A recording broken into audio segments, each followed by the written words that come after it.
Well, it's the final fourth segment of this vlog I've done about the seasons of sanctification. And each week I try to review briefly what I've talked about in the previous vlog. So I'll do that again to help everybody remember and maybe help those who haven't seen the others. But first, what does sanctification mean? It means to be made holy. It means God sets us apart. He's changing us. He's transforming us as we walk with Him, as we serve Him, as we follow Him as Christians. He grows us and He changes us into more of His image. That is what making us holy means. And it's by His design and it's for His purposes for our lives. We've talked about spring and summer and autumn. You know, spring is that time where it's very active. The Lord's revealing, He's exposing, He's healing, He's pouring into us, He's taking out of us. But there's just a very active time of transformation and change that He wants to do in our lives to help us and to bless us. And then that season of summer, like a farmer or a gardener, it's a time when there's a maintenance of what has been planted, a time where it's watered and it's fertilized and it's even the weeds taken out. It's a very active time of overseeing and maintaining, and that's what we have to do when the Lord brings things into our lives or takes things out of our lives. We have to maintain that, and He gives us tools and He gives us the ability to, but we have to practice it, and that's what summer's all about. It's not just the Lord revealing and exposing and then we do nothing with it, because that would be a waste of His time and ours. But we have to apply it to our lives. Again, some examples may be memorizing the Word so that you can walk in the truth and not be deceived by lies. It may be being more graceful to others and being more merciful. Maybe it's a time of being discipled by someone who's more mature than you as a Christian. Maybe it's a time of practicing forgiveness, because maybe you've not done that in the past, and we're all called to forgive. So it can be multiple different things. It could be a time of the Lord healing wounds and then letting you walk in that healing. But that's that season of summer. And then I talked about the season of autumn. And we all understand autumn in the farming sense of bringing in the crops and getting the fruit of that season of summer and spring, you know, that has happened before. And it's the same thing with sanctification. There's going to be a time when the benefits are shown and they're going to come out of us. We call that fruit, good fruit, because that's what the Word calls it.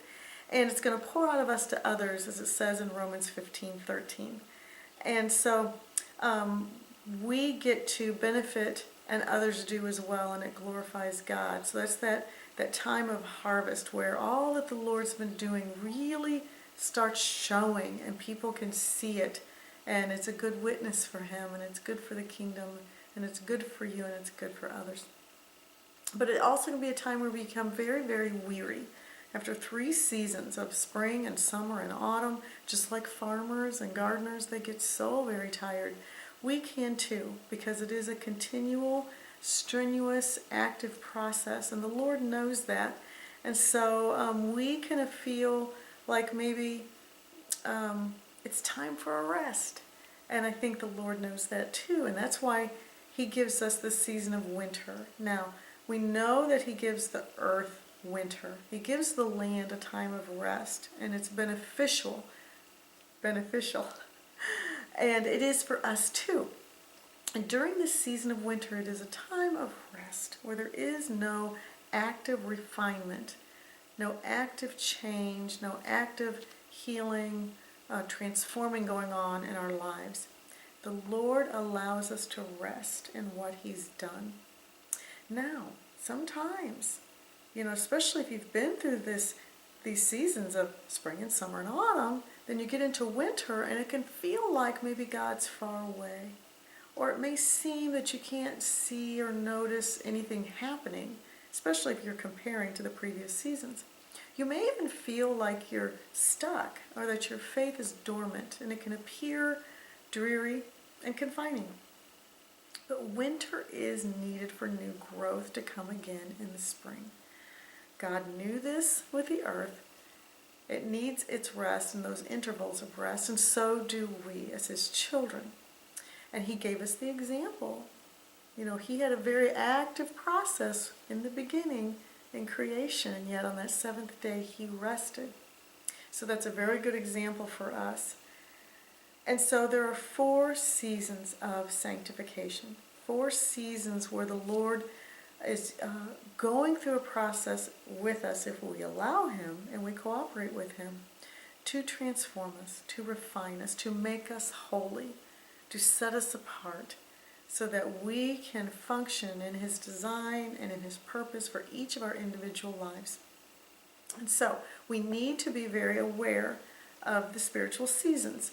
And here's my reminders. I've given them at the end of each vlog in this set I've done on the seasons of sanctification. Remember that God is at work in all 4 seasons. Remember that the Holy Spirit sets the pace and that He will move us from one season to the next. And what helps us feel close to God in one season may not be the same thing that helps us feel close to God in another season. And these seasons come and they go. They're different for all of us.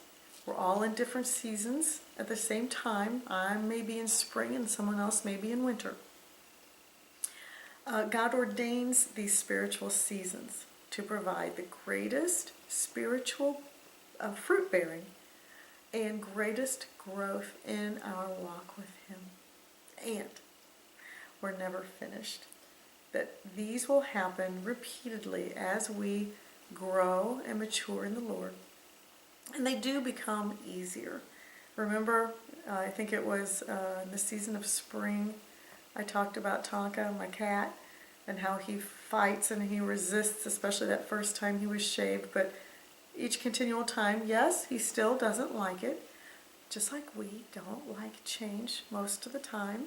We don't like doing things that are hard or allowing the Lord to maybe reveal sin in our lives or to want to go in and touch maybe wounds that need to be healed or expose things that need to be exposed. But the more often we do it, just like Tonka, my cat, getting shaved, the more often we do it, the more he gets used to it. And he always loves me just the same afterward. And we love the Lord too because He's good to not leave us where we're at. He always wants to refine us, to transform us into more of His image. And because that was the original design, right? With Adam and Eve. They were made in the image of God. And sin has stained all of that. So the Lord is continually wanting to bring us into a greater sanctification in Him. I really hope that this 4-part series, The Seasons of Sanctification, has been helpful for you. I hope that whatever Holy Spirit is speaking to you about, whatever area in your life that He's wanting to make holy, that you will cooperate with Him. My name is Candy Rice, and this ministry is Living Hope. And it is a ministry where I love to teach the mental and the physical and the spiritual healing truths from God and from His Word. If you would like to hear me live and speak at an event you're having, a service, a conference, please contact me through my website at candyrice.org, or you can reach me through Facebook Messenger. Seasons of Sanctification, it's a good thing. Work with the Lord and let Him take you through these seasons, and you will be so blessed.